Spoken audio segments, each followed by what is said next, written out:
On to item 16, which is an ESSA waiver proposal. I think we have Assistant Superintendent Nielsen. Are you piloting this one? Then we got Ann Michelle Neal, our accountability specialist. Thank you. Up to you, whatever you think we need.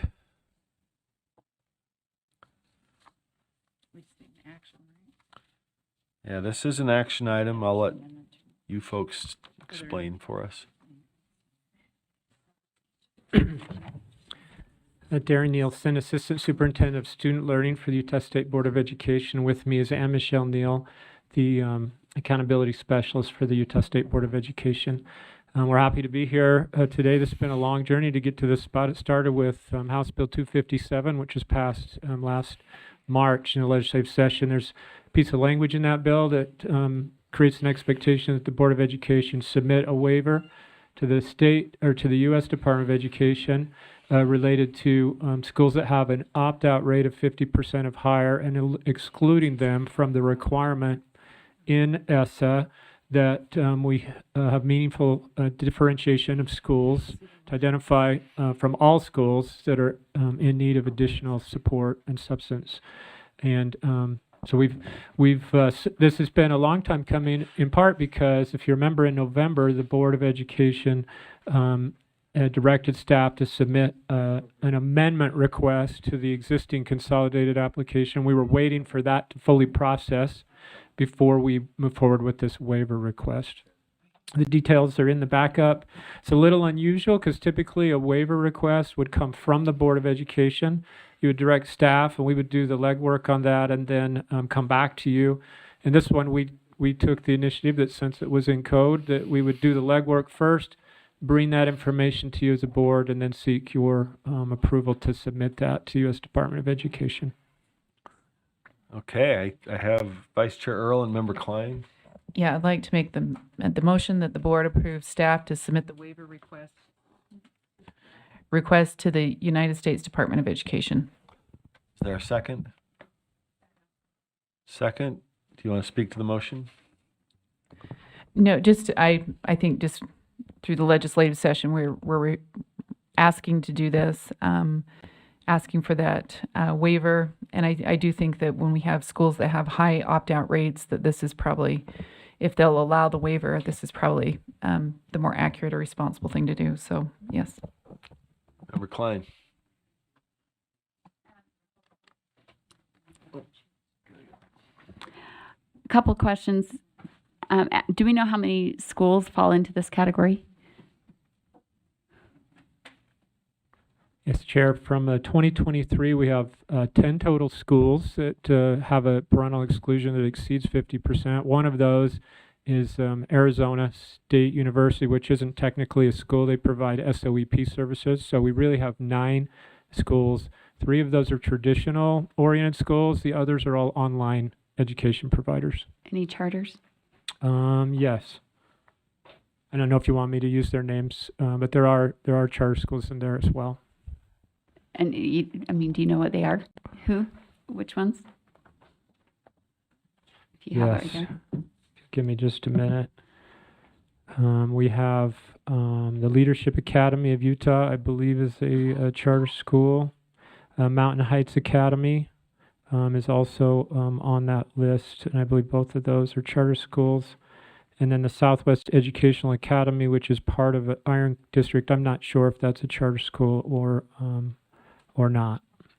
Okay. And then can you tell me what happens if we don't end up getting the waiver?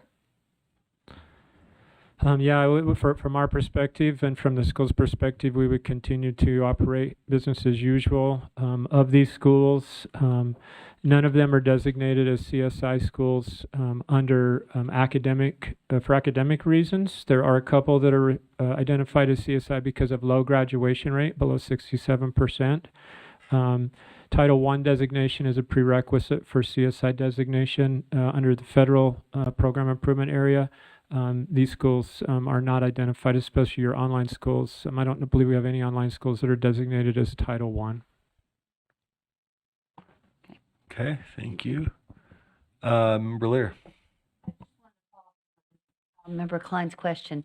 So you still, I didn't hear an answer about, you'll continue to work with these schools, but is there any penalty or is there any consequence for if the waiver's not granted and the opt-out rate was that high? Yes, please. The thing that's frustrating to the field and probably the sponsor of this bill is that under the federal accountability requirements, once we exceed 5%, so there's a 95% participation rate. Once we get below that, students who are not included, either because of parental exclusion or some other reason, they get counted as non-proficient versus non-participant. So it can skew the academic data related to the schools, not just these. I mean, 50% might be an arbitrary number.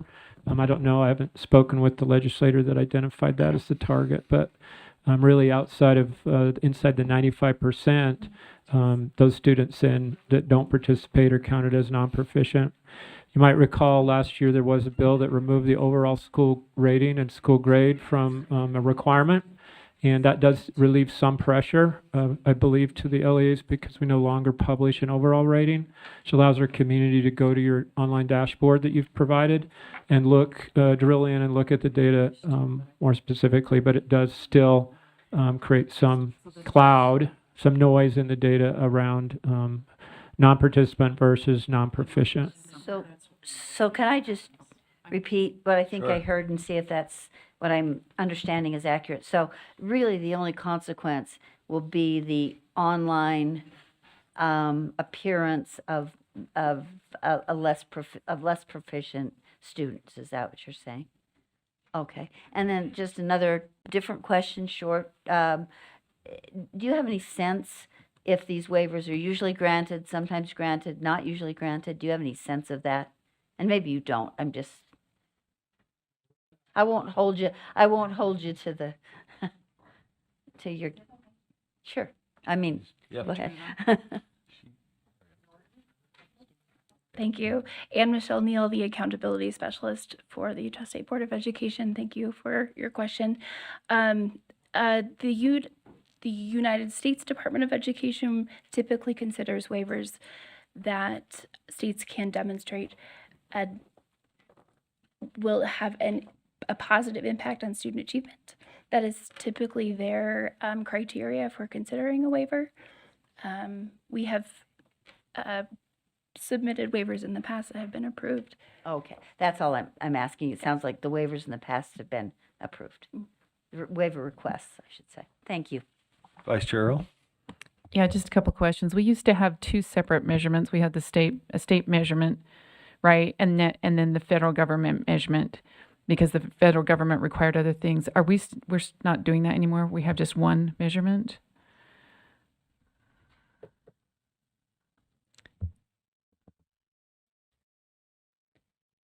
Do I have to do anything extra or just wait till it turns red? Just Thank you. wait. It's on us. That's correct. That's correct, Board Member Earl.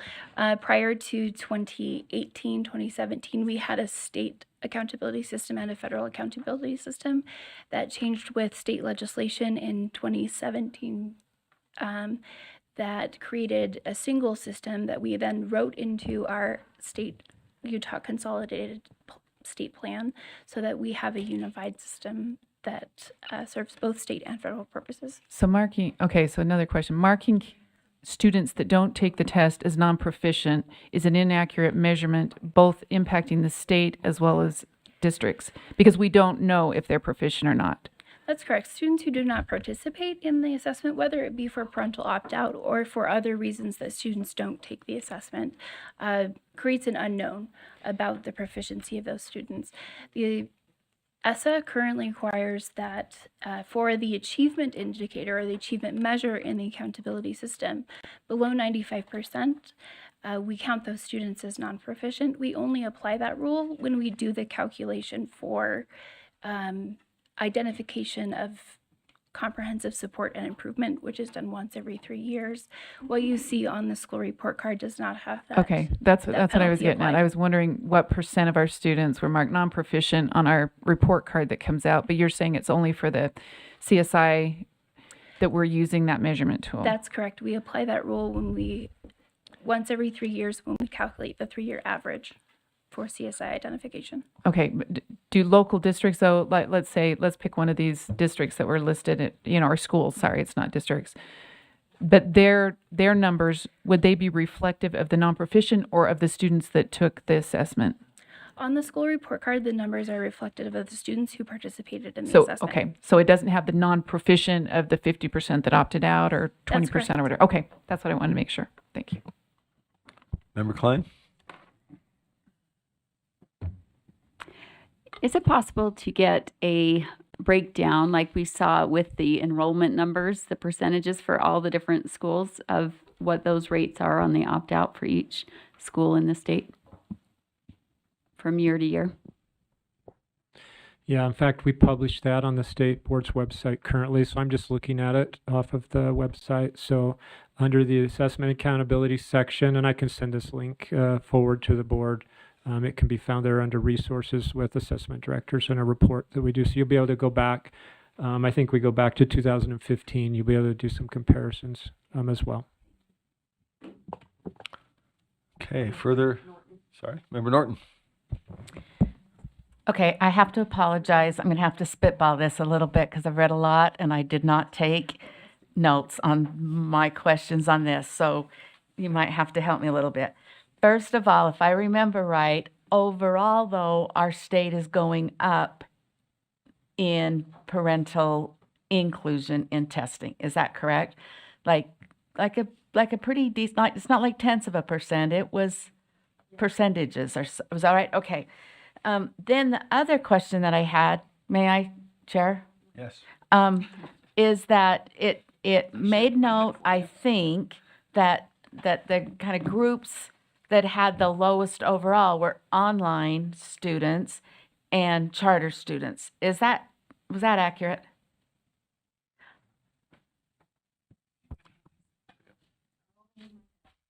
The online schools, I know that's accurate for sure, and I believe you're correct with the charter schools as well. I can see why online might be, because that means that, parents or they have to get to a school to test generally. But I wondered if there is any reasoning that kind of gives us a better idea of what the issue is on the charter.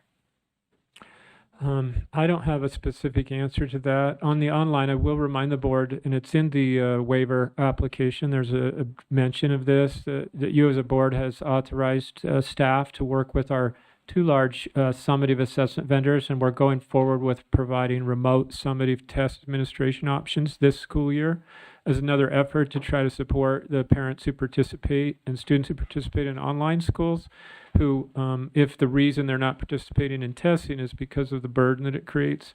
So you as a board have taken action to try to mitigate for that as well. And then in looking at the information that you received in feedback, it looks like most people were in support of this waiver as well, correct? Correct. Yeah, okay. Okay, additional question. I have one additional question. Is there, well, when does this go in? When will this be submitted? We can submit as soon as we're authorized by the board, so it could be as soon as next week would be likely, or we could delay it if directed by the board to submit it at a later time. Okay, well, we're going to approve it. If we do, we're going to say just do it, and we're not going to give you a date, so you'll do it. Okay, related, are there any other waivers that we ought to be thinking about? This is not for full discussion here, but is there anything percolating where we would be better able to use our own judgment on things if we had another waiver? This sort of came up because it was directed by a bill, but is there anything out there perhaps for consideration at a future board meeting where you might feel better able to make decisions if you didn't have a particular federal regulation that we might look for a waiver? Yes, I'm going to interpret your question as from staff's perspective, because there might be lots of perspectives on the answer to that question. With the amendment that was submitted, worked on last November and submitted, we worked back and forth with the U.S. Department of Ed, and that wasn't approved until August of this year. So it was almost a full year of back and forth and negotiation to get the requests that the board submitted through that amendment. Which one is this? It was the amendment to our ESSA plan that was submitted in November of 2022 under the direction of Right. the board, and it was comprehensive. We did some of the changes were cleaning up language. Some of it was removing out anything that wasn't essentially required by the U.S. Department of Education that the state board in 2017 might have included in there. Given that we just got that through and staff felt like we've been able to include in that amendment request all of the requests we've gotten from the various audiences in the field that we work with, I don't have a specific recommendation around additional waiver requests. Okay. The board did request in 2018 a waiver on the 95% participation requirement rule, and that was one that did not get an approval. That's one that there's quite a few states that would like to have some kind of flexibility around that, but I'm not aware of that waiver being approved in any state. Got it. Okay. Any other questions? Okay, thank you very much. I think we need to move to a vote, correct? Member Green? We need to. I don't hear anything. So we do have a motion, right, that the board approves staff to submit the waiver request to the United States Department of Education. Did we get a second on that? Was that formally moved? We did. We had a second. We discussed. Okay, no other discussion? Let's vote. August is a yes. August is Green is a yes. Green a yes. Okay.